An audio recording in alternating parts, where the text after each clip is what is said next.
14 अक्टूबर 1956 Baba Saheb doctor Ambedkar ने बुद्ध धम्म की दीक्षा ली और अपने लाखों अनुयायियों को बुद्ध के धम्म की दीक्षा दी। ये जो दीक्षा लेने और देने का जो कार्यक्रम है, इसे पूरी दुनिया धम्म क्रांति के रूप में जानती है। लेकिन बाबा साहेब के जीवन का ये बड़ा महत्वपूर्ण कार्य भी रहा है। वैसे उनके जीवन के सारे कार्य अपने आप में अनूठे हैं, लेकिन इस कार्य को अभी 66 साल पूरे हो गए। इन 66 सालों का एक छोटा सा आंकलन आपके पास पहुंचा रहे हैं और इस कड़ी में हम लोग बातचीत कर रहे हैं उन संगठनों से जो संगठन बाबा साहेब से प्रेरित होकर इस काम को आगे बढ़ाते हैं और बाबा साहेब के विचारों को आगे बढ़ाते हैं। हम इस समय all India general insurance SC/ST employees welfare association के इस ग्रुप के साथ है और ये ग्रुप पूरे देश में काम करता है। जहाँ भी जनरल इंश्योरेंस का सेक्ट है और जनरल इंश्योरेंस में शेड्यूल कास्ट शेड्यूल ट्राइब्स के जो कर्मचारी हैं, जो एम्प्लॉयज़ हैं, वो सब इस एसोसिएशन का हिस्सा है। हम यहाँ इस समय ये जो बातचीत शुरू करना चाह रहे हैं, इस बातचीत को आप तक पहुँचा रहे हैं। सबसे पहले तो हम आपसे ये समझने का प्रयास करेंगे, पहले आप बताएंगे कि आप एसोसिएशन में किस ओहदे पर है और आप ये भी बताएंगे कि क्यों ज़रूरत पड़ी इंश्योरेंस जैसे एक ऐसे सेक्ट में जहां लोग बड़ी समझदारी से जीते हैं, वहां भी किसी वेलफेयर एसोसिएशन की ज़रूरत क्यों आन पड़ी। मेरा नाम सुरेंद्र कामले है और मैं all India general insurance SC/ST employees welfare association code number 56 का नागपुर रीजन का प्रेसिडेंट हूँ। और ये जो संगठन जो बनाया गया है हमारा वाला, वो काफ़ी पहले बनाया गया है। और ये संगठन इसलिए बनाया गया है, क्या है, कब स्थापना हुई होगी इसकी स्थापना कम से कम 40 साल पहले हो गई है इसकी स्थापना। अच्छा, है ना, 89 के करीब वगैरह हो गई है, 1989 के करीब हो गई है। और ये संगठन इसलिए बनाया गया है कि जो SC/ST पे जो इस संगठन इस इंस्टीट्यूट में यानी इंश्योरेंस कंपनी में जो अन्याय अत्याचार होते थे, यानी लोगों को यानी जैसा ट्रांसफ़र नहीं देना, प्रमोशन नहीं देना, रोस्टर मेंटेन नहीं करना और बहुत सारे ऐसा हरेसमेंट होता था SC/ST के लोगों को, या काम में भी उनको प्रॉब्लम आता था, इसलिए ये संगठन बनाया गया। अच्छा, किस तरह से ये संगठन अपने कामों को आगे बढ़ाता है? ये जो हमारा संगठन है ऑल इंडिया में पूरा कार्यरत है और हम लोग चारों कंपनी में रजिस्टर्ड है, जैसे कि न्यू इंडिया, हाँ, नेशनल, यूनाइटेड और ओरिएंटल में। और चारों कंपनी में हम लोग बड़े पैमाने में काम करते हैं पूरे भारतवर्ष में। देखिएगा कि ये जनरल इंश्योरेंस का मतलब इसका जो जितनी भी कंपनियां हैं जनरल इंश्योरेंस से जुड़ी हुई, उन सारी कंपनियों के साथ मिलकर ये ऑर्गेनाइजेशन बनता है। हम यहाँ पहुँचेंगे। आप कितना प्रभाव देखते हैं इस संगठन का जो जनरल इंश्योरेंस के सेक्ट में SC/ST एम्प्लॉयज़ के वेलफेयर के लिए काम कर रहा है?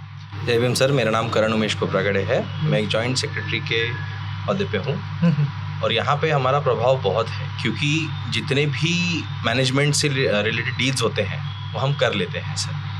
पूरे तरीके से मैनेजमेंट को उस पर इम्प्रोवाइज़ कराना कि और क्या सही है वो व्यतीत कराना, वो हम करवा देते हैं। क्या ऐसी कोई सक्सेस स्टोरी आपके ध्यान में है कि जो हमारे दर्शकों के साथ आप साझा कर सकते हैं, जिसको वेलफेयर ने इनिशिएटिव्स लिया और वो काम पूरा हो गया?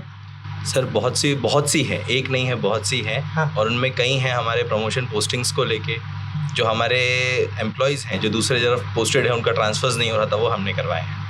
चलो, हम यहाँ और भी आगे बढ़ेंगे। आपसे साहब, हम तो पहले ये भी जानना चाहेंगे कि आप संगठन में किस ओहदे को रखते हैं और दूसरी बात ये भी जानना चाहेंगे कि बाबा साहेब के कामों का और बाबा साहेब की इस धम्म क्रांति का कितना प्रभाव देखते हैं आपके इस वेलफेयर एसोसिएशन के काम पर। सर जय भीम, मेरा नाम डॉक्टर प्रवीण डोंगरे और मैं जनरल सेक्रेटरी इस पद पर हूँ नागपुर रीजन के all India general insurance SC/ST employees welfare association. और जैसा कि आपने कहा कि बाबा साहब के कार्यों का कितना प्रभाव हम इस वेलफेयर एसोसिएशन में देखना चाहते हैं, तो हमारा जो संगठन है वह संगठन बाबा साहब ने जो 3 शब्दों में जिस मूवमेंट को कहा, अम्बेडकर मूवमेंट को, एजुकेट, एजिटेट एंड ऑर्गेनाइज, इस मूवमेंट पे हम काम करते हैं। अब एजुकेट तो हम हुए ही है, क्योंकि तभी हम संगठन इस इंडस्ट्री में आए हैं, लेकिन हम एजिटेट अभी नहीं कर पा रहे हैं।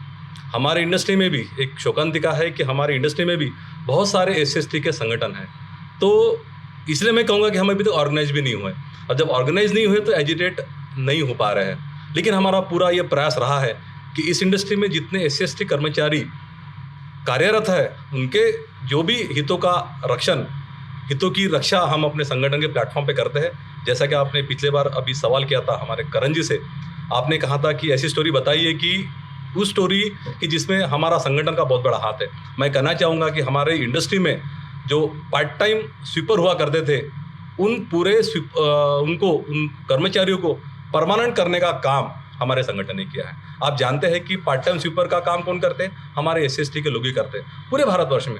उनको फुल टाइम उनको कंपनी के परमानेंट पेरोल पे लाने का काम इस संगठन ने किया हुआ है। ये बहुत बड़ी उपलब्धि हमारे संगठन की है। क्या आप बता पाएंगे कि वेलफेयर एसोसिएशन का कितना इन्वॉल्यूशन होता है इंश्योरेंस सेक्टर की पॉलिसी मेकिंग में?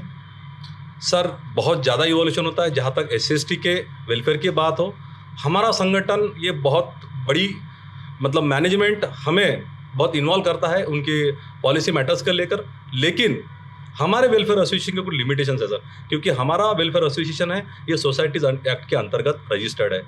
तो अगर हमें हमारे SC/ST के हितों की रक्षा करना है तो हमें ट्रेड यूनियन स्थापना करना बहुत जरूरी है। जैसा कि बाबा साहेब कहते हैं, यस सर। जो उन्होंने मनमाड के उनका भाषण जो है वो बड़ा प्रसिद्ध रहा है कि जिसमें उन्होंने ट्रेड यूनियन के फॉर्मेशन के लिए अपील किया था कि ये होना चाहिए। तो क्या आप लोग ऐसा सोचते हैं कि वेलफेयर के काम को अब करते करते एक ट्रेड यूनियन के सेक्टर की ओर भी जाना चाहिए? जी सर, आपको ये जानकर खुशी होगी कि हमारे लीडर्स ने वेलफेयर एसोसिएशन के साथ साथ एक ट्रेड यूनियन की स्थापना की है जिसका नाम है ऑल इंश्योरेंस एम्प्लॉयज ऑर्गेनाइजेशन। और इस हाल फिलहाल 2022 अप्रैल में जो हमारा चेक ऑफ हुआ, उस चेक ऑफ में हमारे ट्रेड यूनियन ने बहुत अच्छी खासी वोट भी प्राप्त करी है। लेकिन हम चाहेंगे कि जो मापदंड 35% का है वो हम ट्रेड यूनियन को लाना चाहेंगे ताकि पॉलिसी मैटर्स में भी हम मैनेजमेंट के साथ बातचीत कर सके। क्या ये ट्रेड यूनियन सिर्फ संगठित क्षेत्र पर काम करेगा या असंगठित क्षेत्र पर भी जाएगा? फिलहाल तो सर हम संगठित क्षेत्र पर भी काम करेंगे क्योंकि हमें उसमें हमारी उपलब्धि हासिल करना है, क्योंकि हम 10 साल से ट्रेड यूनियन को चेक ऑफ परफेक्ट करने की कोशिश कर रहे हैं और फिर भी नहीं कर पा रहा है। तो मुझे लगता है कि फिलहाल हमारा जो लक्ष्य है वो सिर्फ संगठित क्षेत्रों में ही कार्य करना पड़ेगा। जब हम संगठित क्षेत्रों में सफल होंगे तब हम असंगठित क्षेत्र की तरफ ध्यान देंगे। चलिए, हम अब इस बातचीत को पूरा भी करना चाहेंगे, लेकिन बातचीत को पूरा करेंगे साहब के साथ।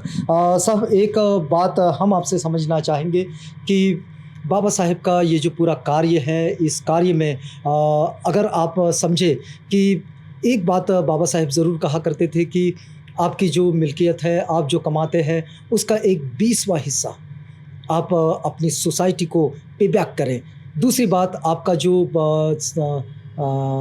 टैलेंट है उसे आप पे बैक करें, और वो जो अभावग्रस्त है, वो जो अभी हाशिए पर पड़े, मार्जिनलाइज्ड है, उन लोगों को भी एक मेन स्ट्रीम में लाने के लिए, उनका जीवन बेहतर बनाने के लिए आप अपना कुछ योगदान दें। क्या ये जो जनरल इंश्योरेंस के सेक्टर का SC/ST एम्प्लॉयज़ वेलफेयर एसोसिएशन है, ये अपने प्रमोशन, टर्मिनेशन इन कामों के अलावा क्या इन पर भी ध्यान देता है?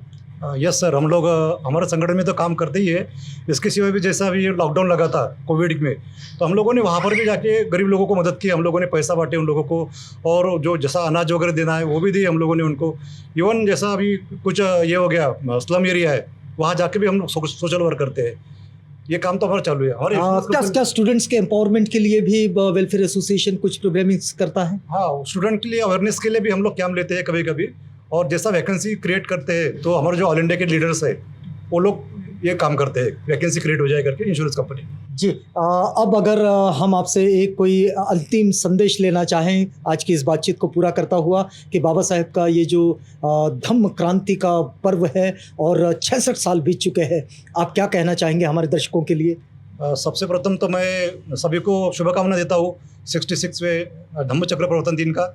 और बाबा साहब का जो संदेश था कि मैं पूरा भारत देश बौद्धमय करूँगा, तो हम लोग वो ज़्यादा नहीं कर सकते, लेकिन हमारे सहायता से हम बहुत सारी मदद करके लोगों को बुद्धमय करने की कोशिश करेंगे। हम अपनी ओर से जितना किया जा सकता है उतना करने का ये जो इरादा है, ये वास्तव में अपने आप में एक दृढ़ संकल्प भी दिखाता है, क्योंकि अपनी क्षमता में जो हो वो ही किया जा सकता है। क्षमता से बाहर की चीज़ें करना बड़ा मुश्किल है। हम इस समय बातचीत कर रहे थे all India general insurance SC/ST employees welfare association के उस ग्रुप के साथ, जो ग्रुप हमें इस वक्त नागपुर में मिला। तो आप सभी का बहुत बहुत धन्यवाद, आप हमारे साथ आए, हमसे बातचीत की। इस पूरी बातचीत के लिए आप सबका बहुत धन्यवाद। आप बने रहिएगा आवाज़ इंडिया के साथ। इस समय हम लोग बाबा साहेब डॉक्टर अम्बेडकर की जो धम्म क्रांति है, जो 14 अक्टूबर 1956 में हुई, उस धम्म क्रांति के 66 सालों का एक छोटा सा मूल्यांकन और छोटा सा आंकलन आपके साथ पहुंचा रहे हैं।